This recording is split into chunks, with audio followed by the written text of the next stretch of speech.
The game, The Texas Chainsaw Massacre. The video, How to Play as the Victims. Let's dive into it. So the game starts off with all the victims in the basement. You'll need to find these blue toolboxes to get a lockpick out of it and make your way up. I'll explain a little bit more on the items you can pick up later on in the video. The whole purpose is to escape. Now there's 3 different ways you can do this. The first one being via the generator, and the car battery is done the exact same way. All you want to do is pick 3 to 4 locks, give the generator a good bashing, pick another lock, and you're home free. Now a tip for this escape is stock up in the basement on screwdrivers. Well, they're not screwdrivers, they're lockpicks, but they've got the image of a screwdriver, right? Now if the family see you and stop you from picking the lock after disabling the generator or car battery, they can turn it back on, so make sure you're in the clear. The next escape would be the valve. Also very simple. You want to find a valve wheel, take it off the wall, put it on this weird generator contraption, haul ass across the map and go. Now be wary, if the family do see this on, they can turn it off, closing your escape.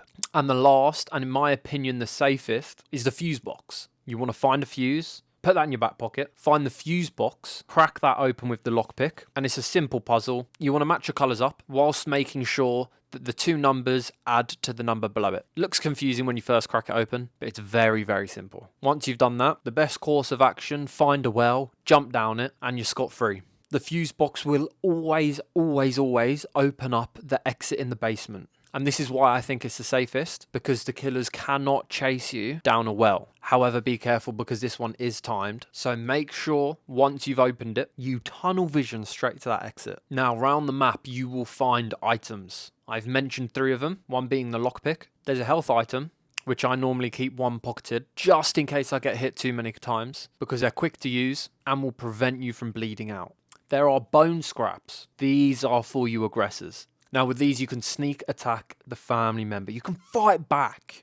Doing this will temporarily stun them, giving you and your friends a chance to escape. And you can also chop down the bones that make noise when you run through them. Now you'll notice whilst interacting with some of these items, a little minigame will pop up. You can either hold interact or tap. Tapping is quicker, however makes more noise. You just want to keep it within this bar, as maxing out the bar will alert the whole map to your presence. But sometimes faster is better. The fuses and valves I've already mentioned. However, just to expand on it, they have multiple spawn locations every map and they change every game. So keep your eyes peeled.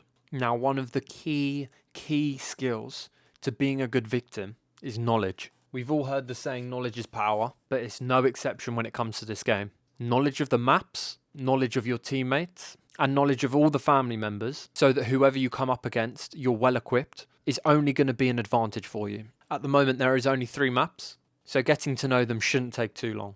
And I know this is a guide on how to be a better victim, so it sounds kind of counterintuitive, but play family. If you haven't played family, or you don't play family much, play it more. You'll very quickly learn what works with victims you come up against, on how they escape, and what doesn't. Not only that, but you'll get a deeper understanding of all the tricks they have at their disposal.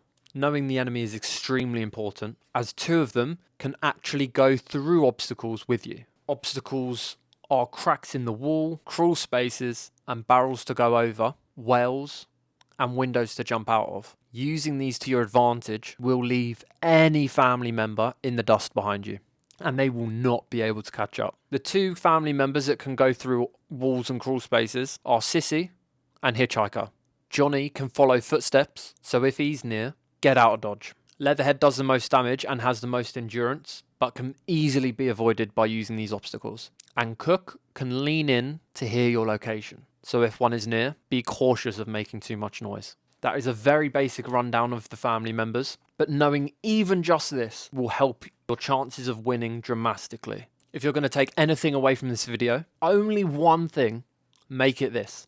Have a plan. What I mean by that is choose an escape route before you even come off the hook. Set your own goal so you know what you're aiming for, but don't just keep doing the same escape over and over and over again, because adapting is also a big part of the game. I personally like going for the fuse and make that my target at the beginning of the game, so I know what I'm looking for, what items I may or may not need, like one lockpick for the fuse box, and where my exit is going to be. This sets you up perfectly for the whole game. Now, what do I mean by adapting is important? Well, just like you, family members are going to have habits. Some of them may look at the fuse box more, Some of them may look at the generator more. Reading this as early as possible will make the game a piece of cake. And this is why it's important to be able to use all the other exits well. It's going to be difficult if all 3 family members are camping the only way you know how to escape.